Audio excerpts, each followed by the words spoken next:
Welcome back to DuctTales, everybody, where we break down breastfeeding stuff, make it easier to understand, all that good stuff. And we're on episode 5 now, diving into what doctors don't know about breastfeeding.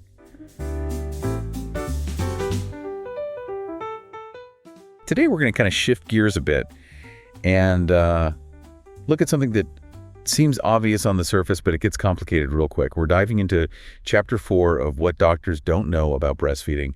And this chapter is all about the right to breastfeed. Right. It seems like it should be simple, but... Yeah, you'd think so. The book even says right out, women have this right to breastfeed. So why does it feel like it's not always that straightforward in reality? That's the big question, right? I mean, the authors of What Doctors Don't Know About Breastfeeding are really trying to show how so many things we don't think about, like problems in healthcare or the legal system or even, get this, child protective services, can actually get in the way of moms who want to breastfeed. And the book doesn't sugarcoat it either. They say moms are often made to feel like they've failed when it doesn't work out, when really it's the system that's failed them. Wow. That's pretty intense. It makes you think about the bigger picture, not just individual choices.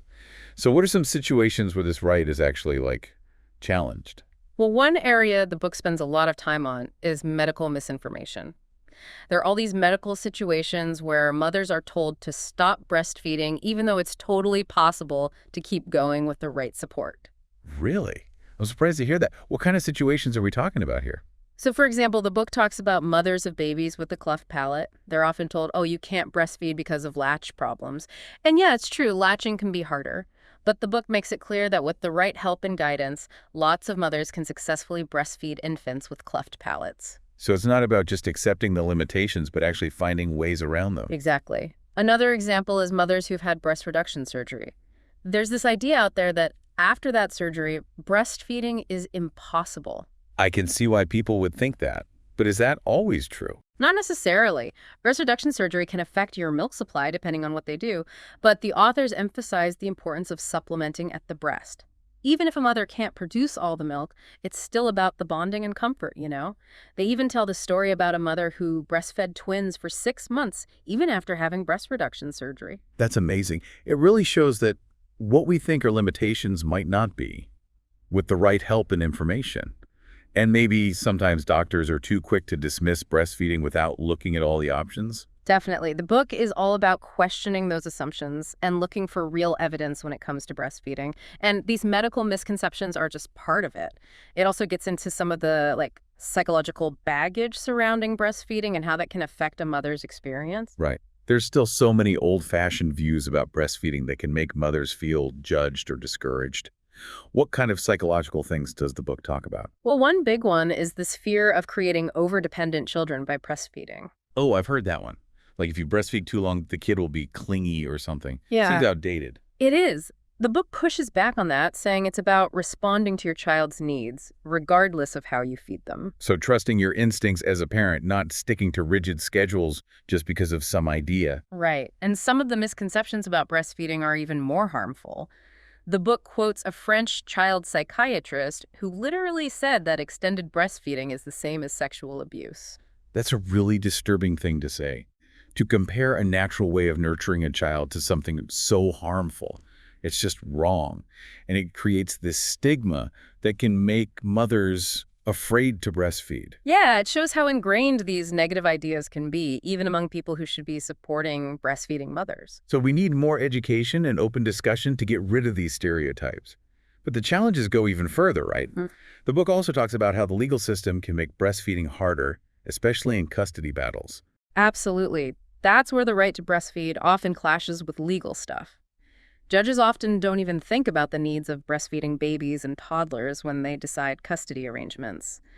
The book has this sad story about a toddler who was still nursing, but the judge made him go on overnight visits with the parent who wasn't breastfeeding, and it was really upsetting for both the mom and the child. That's so sad. It seems like the well-being of the child and the whole breastfeeding relationship are just ignored. It makes you wonder how we can better advocate for breastfeeding families in these situations. For sure. And it's not just the courts. Even child protective services, which are supposed to help children, can sometimes get in the way of breastfeeding. That's hard to believe. How can child protective services be an obstacle for mothers who are breastfeeding? Well, The book mentions a case where an indigenous mother had her baby taken away even though the baby was gaining weight fine after she got help with breastfeeding. That doesn't make sense. Why would they intervene if the baby's doing okay, especially after the breastfeeding problems were fixed? It shows how complicated these situations can be and how bias might be playing a role. The book raises some important questions about how we can make sure child protection efforts actually support breastfeeding families, particularly those from marginalized groups. It's a reminder that even though the right to breastfeed is so important, it's not always respected. And we need to keep fighting for change and support for all breastfeeding mothers and their children. I agree. It's not just about individual mothers. It's about the health and well-being of families and our whole society. It's a lot to take in, right? All these obstacles. But the good thing is, what doctors don't know about breastfeeding doesn't just point out problems. They also offer solutions and encourage us to be advocates for mothers. Okay, that's good to hear.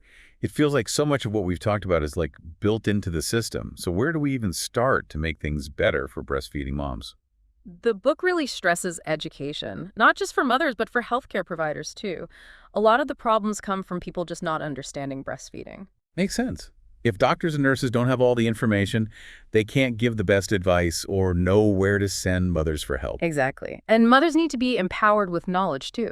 The book encourages them to learn about their rights, find good information, and find supportive doctors and nurses who will really be on their side.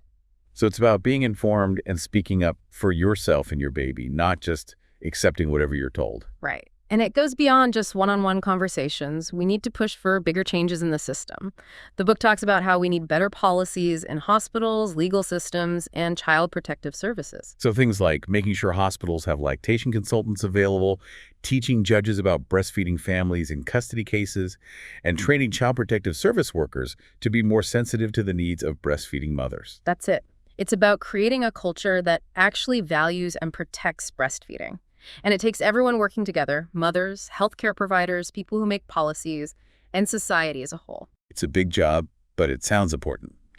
The book also seems to offer solutions for those medical situations we were talking about before. Yeah, for those mothers who were told they couldn't breastfeed because of a cleft palate or breast reduction surgery, there's real practical advice and resources to help them. Like learning specific latch techniques or how to increase milk production? Right. The goal is to figure out how to make breastfeeding work, even when it seems hard at first.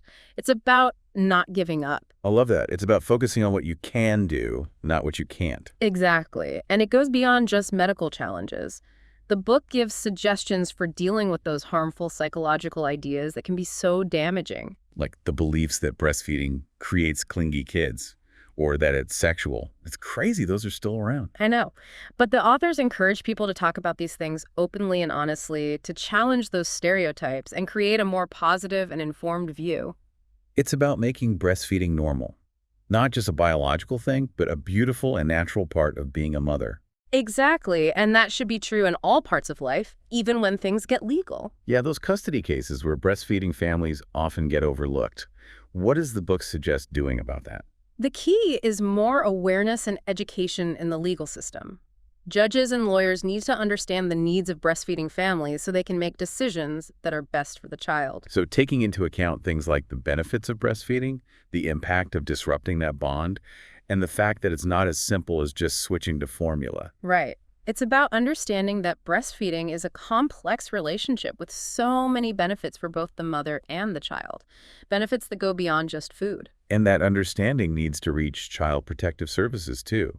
It's worrying that sometimes they've actually made it harder for mothers to breastfeed. The authors recommend better training and education for those agencies. Child protective service workers need to be able to recognize the value of breastfeeding and work with mothers to make sure both the child and the breastfeeding relationship are protected. So it's about supporting families and finding solutions together, not creating more barriers. Exactly. And it's recognizing that supporting breastfeeding is ultimately what's best for the child.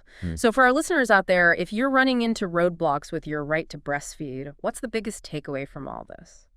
I think the main thing is you're not alone. There are resources and people who can help you deal with these challenges. And you absolutely have the right to stand up for yourself and your baby. Don't be afraid to ask questions and find good information. And remember, breastfeeding is a journey, not a race.